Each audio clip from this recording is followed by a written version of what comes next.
मैंने चोरी नहीं की। तेरी हिम्मत कैसे हुई मेरे बेटे को चोर कहने की? मुझे माफ कर दीजिए सर, ये गलती दोबारा कभी नहीं होगी। रेलवे स्टेशन की सुबह हमेशा जल्दी जाग जाती है। सूरज चाहे देर से निकले, लेकिन प्लेटफॉर्म पर जिंदगी तड़के से चलने लगती है। कहीं कुलियों की लाल कमीजें दिखती हैं, कहीं चाय की केतली से उठती भाप, कहीं अनाउंसमेंट की टूटी फूटी आवाज, और इन्हीं सब के बीच एक दुबला पतला लड़का जिसकी उम्र मुश्किल से 15 या 16 साल होगी। उसका नाम था आरव, लेकिन स्टेशन पर कोई उसे नाम से नहीं जानता था। कोई ए लड़के कहकर बुलाता, कोई ओए भिखारी, तो कोई बस नजर फेर लेता। आरव प्लेटफॉर्म नंबर 4 पर ज्यादातर रहता था। वहां लंबी दूरी की ट्रेनें रुकती थीं। बाहर से आने वाले लोग, थके चेहरे, भारी बैग और कभी कभी थोड़ा सा बचा खाना, वही उसका दिन था, वही उसकी दुनिया।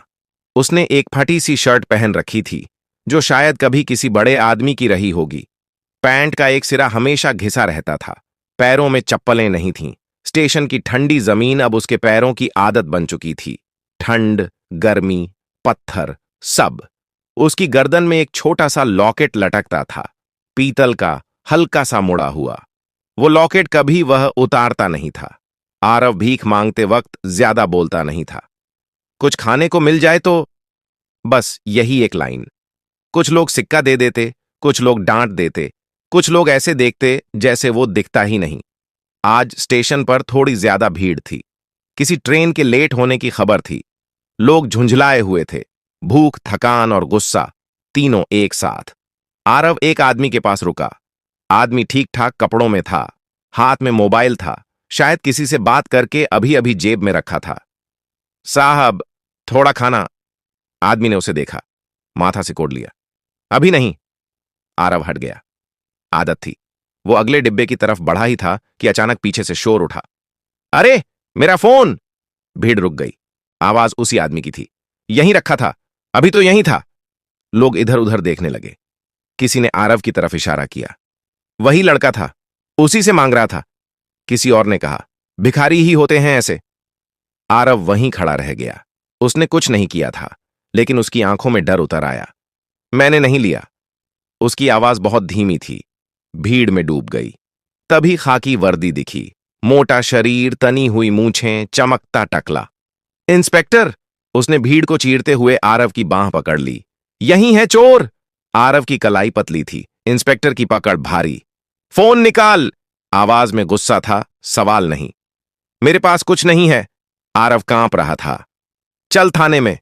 इंस्पेक्टर ने फैसला सुना दिया। लोगों ने चैन की सांस ली। उन्हें एक जवाब मिल गया था, चोर मिल गया था। आरव को जीप में बैठाया गया। लोहे की सीट ठंडी थी। स्टेशन पीछे छूटता जा रहा था।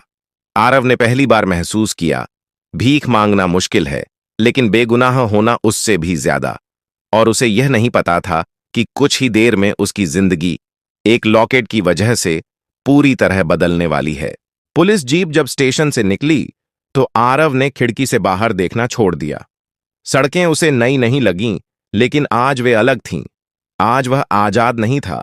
थाने की इमारत सामने आई, पुरानी, गंदी और भारी, जैसे अंदर घुसते ही आदमी छोटा हो जाता हो।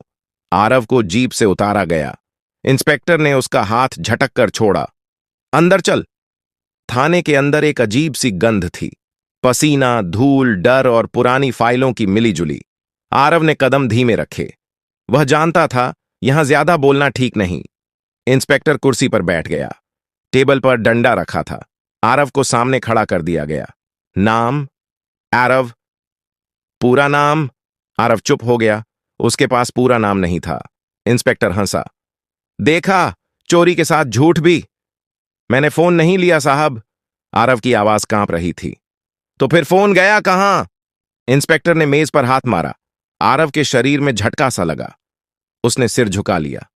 मुझे नहीं पता। बहुत चालाक बनता है। इंस्पेक्टर उठा, उसके पास आया। स्टेशन पर घूमता है, भीख मांगता है, मौका देखकर हाथ साफ। साहब, मैं सिर्फ खाना मांगता हूं। चुप! डंडा मेज से उठाया गया। आरव की सांस रुक गई। फोन दे दे, वरना अभी अंदर कर दूंगा। इंस्पेक्टर ने धमकाया। आरव की आंखों से आंसू गिरने लगे। मेरे पास कुछ नहीं है। उसने अनजाने में अपनी गर्दन पकड़ ली। लॉकेट उंगलियों में आ गया, जैसे वही उसकी आखिरी चीज हो। इंस्पेक्टर की नजर वहीं टिक गई। ये क्या है?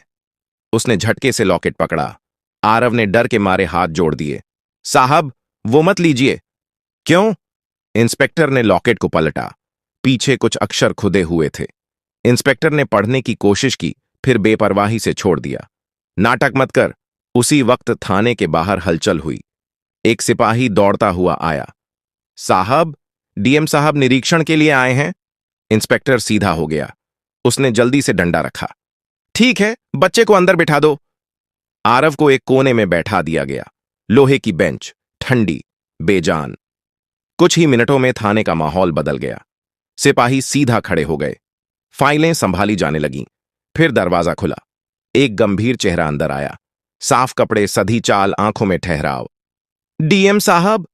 वे धीरे धीरे अंदर बढ़े। नजर हर कोने पर गई। अचानक उनकी नजर आरव पर पड़ी। फटे कपड़े, डरी आंखें और गर्दन में लटका वह लॉकेट। डीएम के कदम वहीं रुक गए। उनकी आंखें फैल गईं। दिल जोर से धड़का। ये लॉकेट, उन्होंने बहुत धीमे से कहा। आरव ने सिर उठाया। पहली बार किसी बड़े आदमी की आंखों में सवाल देखा। गुस्सा नहीं, हैरानी। डीएम आगे बढ़े। ये तुम्हें कहां से मिला? आरव ने धीरे से जवाब दिया। मेरे पास हमेशा से है साहब।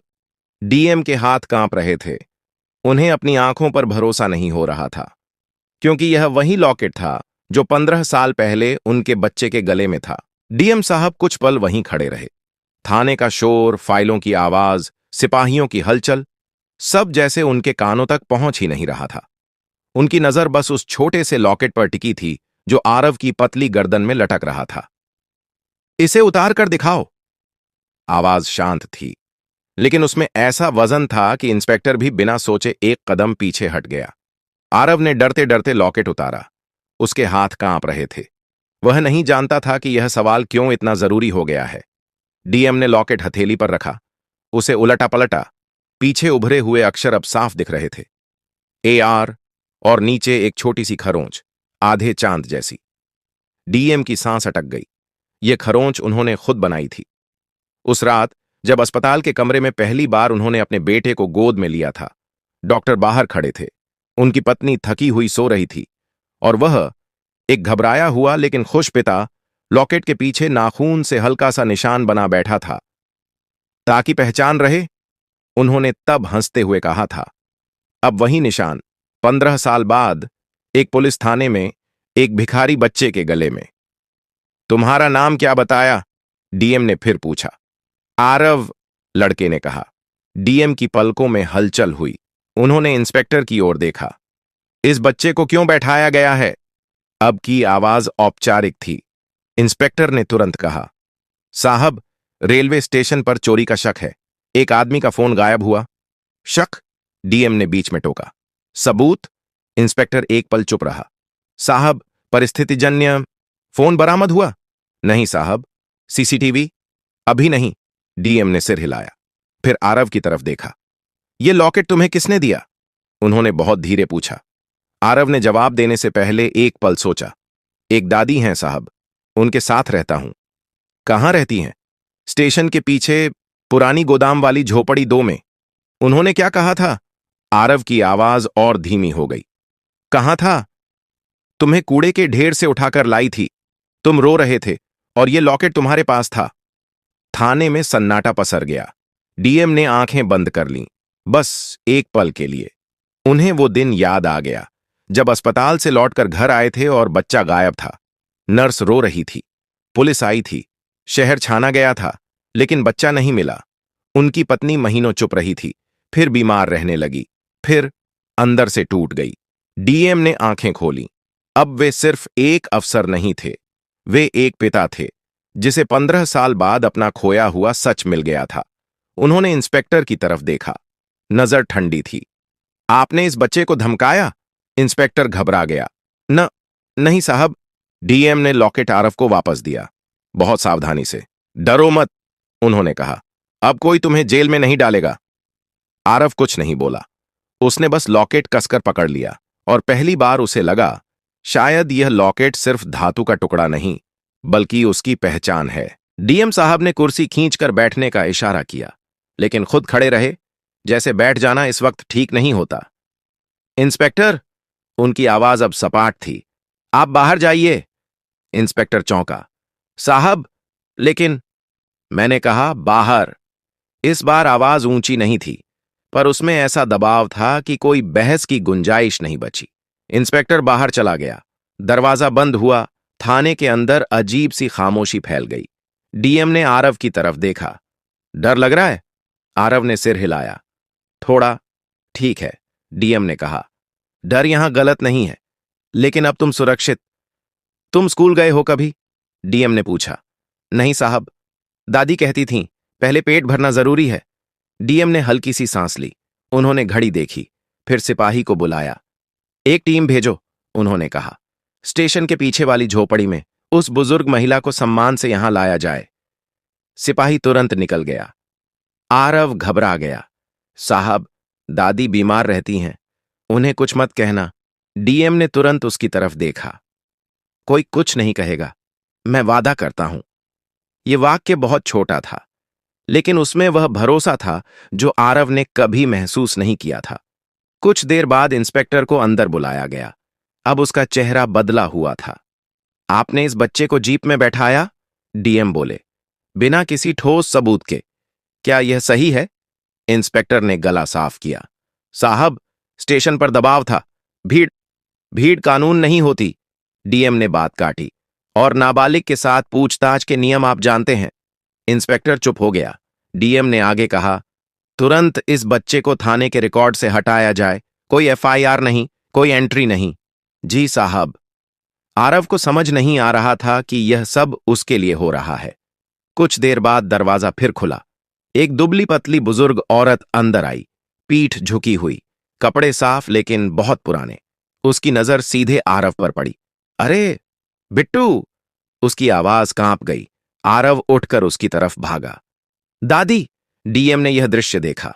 उनका गला भर आया। आपका नाम? उन्होंने पूछा। कमला देवी, बुजुर्ग बोली। मैंने ही इसे पाला है साहब।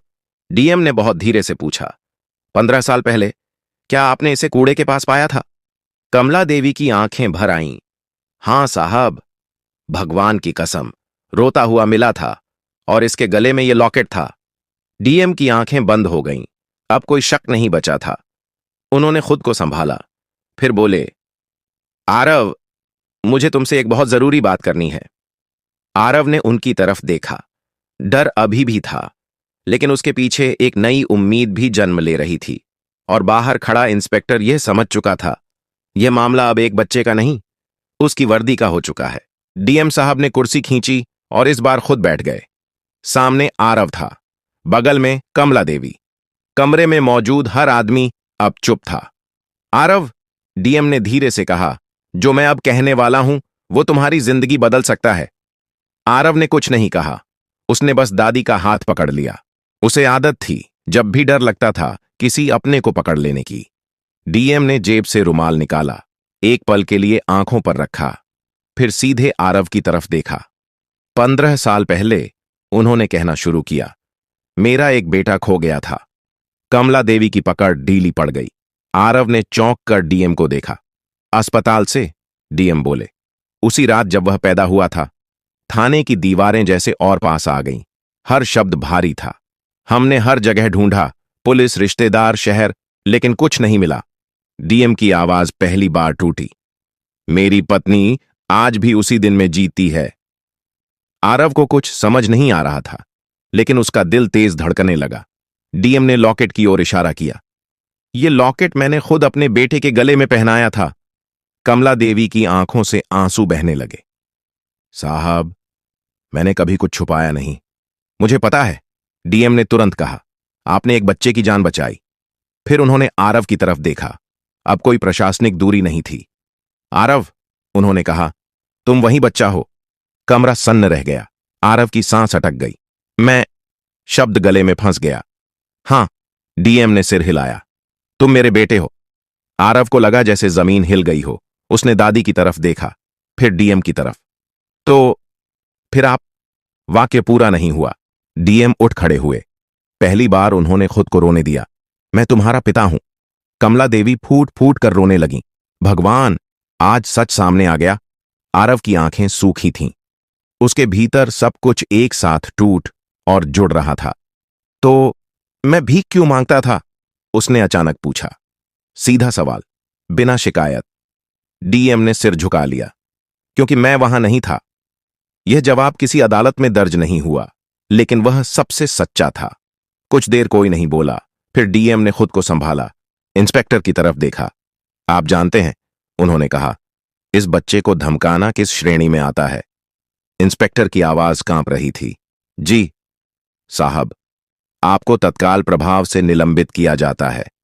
कमरे में जैसे हवा रुक गई। डीएम ने आखिरी बार आरव की तरफ देखा। अब उनकी आंखों में सिर्फ अफसोस नहीं था, एक वादा था। अब कोई तुम्हें अकेला नहीं छोड़ेगा। आरव ने कुछ नहीं कहा। वह बस खड़ा रहा। पहली बार एक भिखारी लड़का अपने सच के सामने खड़ा था, और यह सच उसकी पूरी दुनिया बदलने वाला था। डीएम साहब ने घड़ी की तरफ देखा, फिर गहरी सांस ली। अब यह कहानी सिर्फ थाने तक सीमित नहीं रह सकती थी। तैयारी कीजिए, उन्होंने सिपाही से कहा।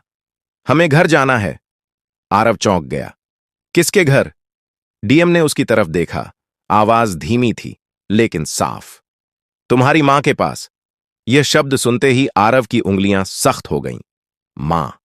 उसके लिए यह शब्द सिर्फ एक कल्पना था। कभी किसी बच्चे को मां कहते देखा था, कभी किसी को गोद में सोते, लेकिन अपने लिए कभी नहीं। कमला देवी रो रही थीं। बिट्टू, उन्होंने आरव के गाल पर हाथ रखा। जो भी हो, मैं तो यहीं हूं, डीएम ने तुरंत कहा। आप भी चलेंगी? कमला देवी चौंक गईं। मैं? हां, डीएम बोले। आपने जो किया है, उसका कर्ज कोई नहीं उतार सकता। कुछ ही देर में सरकारी गाड़ी तैयार थी। इंस्पेक्टर की फाइल अब टेबल पर बंद पड़ी थी। आरव पीछे मुड़कर थाने को देख रहा था। वही जगह जहां कुछ घंटे पहले उसे जेल का डर दिखाया गया था, अब वह पीछे छूट रही थी। गाड़ी शहर की सड़कों से गुजर रही थी। आरव खिड़की से बाहर देख रहा था। वह सोच रहा था, क्या मां भी ऐसी ही सड़कों पर चलती होंगी? क्या वह भी स्टेशन के पास से गुजरती होंगी और उसे देख नहीं पाती होंगी? डीएम सामने बैठे थे। बार बार आईने में आरव को देख लेते। हर बार कुछ कहने का मन करता, लेकिन शब्द रास्ता नहीं ढूंढ पाते। घर के सामने गाड़ी रुकी। साफ सुथरा लेकिन खामोश सा मकान। दरवाजा खुला। एक औरत बाहर आई, सादा कपड़े, आंखों में थकान, लेकिन वह थकान किसी बीमारी की नहीं थी। वह इंतजार की थी। आप? उसकी आवाज रुक गई। डीएम गाड़ी से उतरे। कुछ सेकंड खामोशी रही। सीमा, उन्होंने बहुत धीमे से कहा। औरत के हाथ से दरवाजे की कुंडी छूट गई। उसकी नजर आरव पर पड़ी। नंगे पैर, पतला सा शरीर, गले में वही लॉकेट। उसकी सांस तेज हो गई। ये वह आगे बढ़ी। आरव पीछे हट गया, डर के मारे। मत डरो, डीएम ने कहा। यही तुम्हारी मां है। सीमा के आंसू बहने लगे।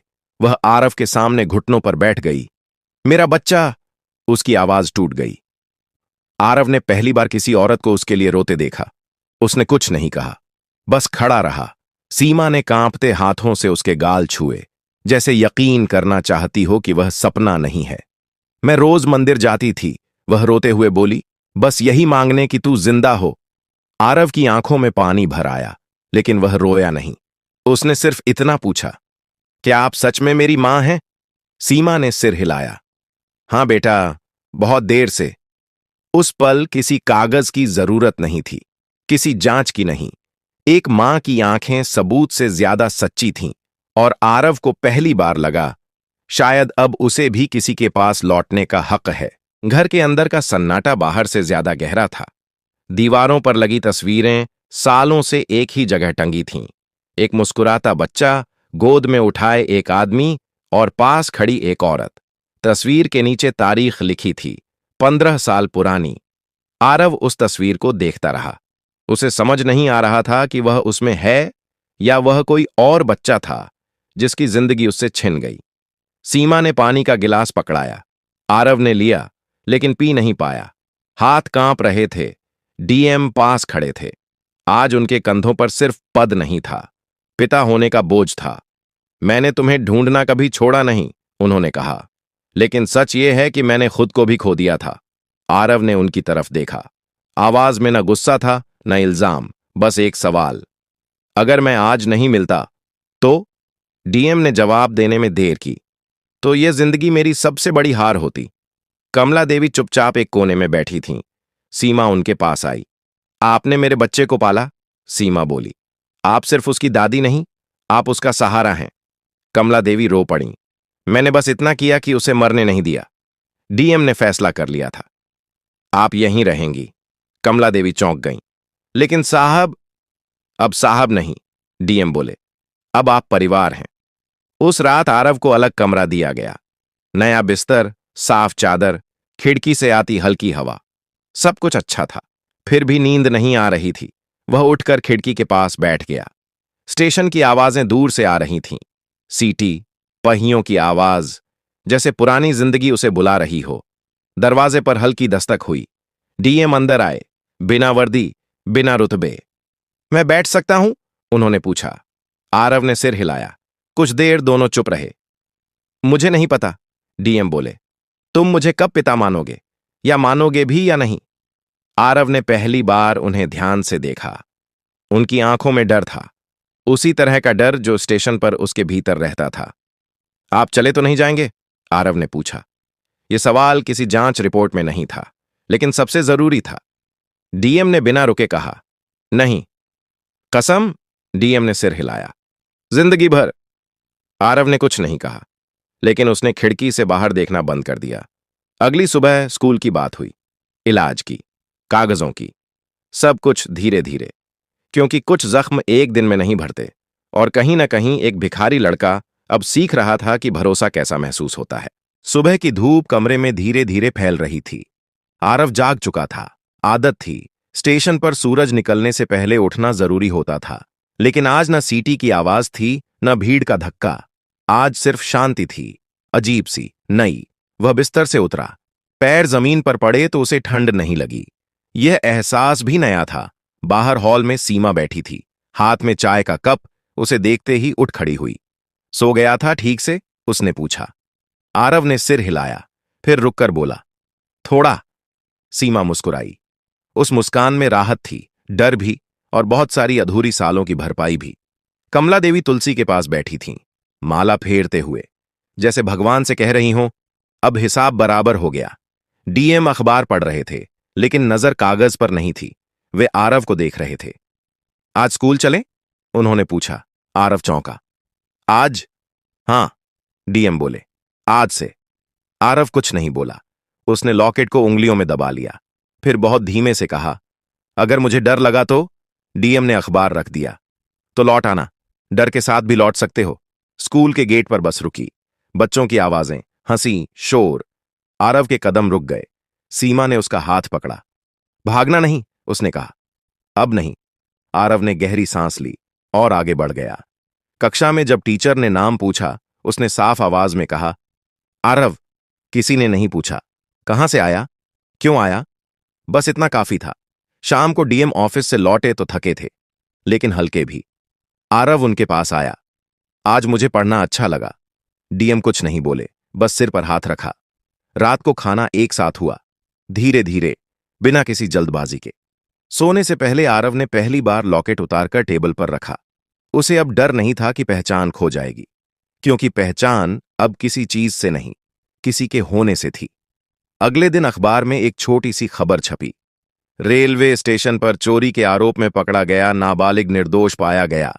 जांच में पुलिस की लापरवाही उजागर। नाम नहीं था, तस्वीर नहीं थी, और शायद यही ठीक था, क्योंकि यह कहानी अखबार के लिए नहीं थी। यह कहानी एक बच्चे के लौट आने की थी, एक मां के इंतजार के खत्म होने की, और एक पिता के आखिरकार जिम्मेदारी उठाने की। रेलवे स्टेशन अब भी वहीं था, भीड़ अब भी थी, भूख अब भी थी, लेकिन एक लड़का अब वहां नहीं था। और कहीं ना कहीं यही न्याय का सबसे शांत रूप था। अगर आपको यह कहानी पसंद आई हो तो लाइक जरूर करें, सब्सक्राइब करना ना भूलें, शेयर करें ताकि यह कहानी और लोगों तक पहुंचे, और कमेंट बॉक्स में जरूर बताइए कि आप यह वीडियो किस जगह, किस शहर से देख रहे हैं।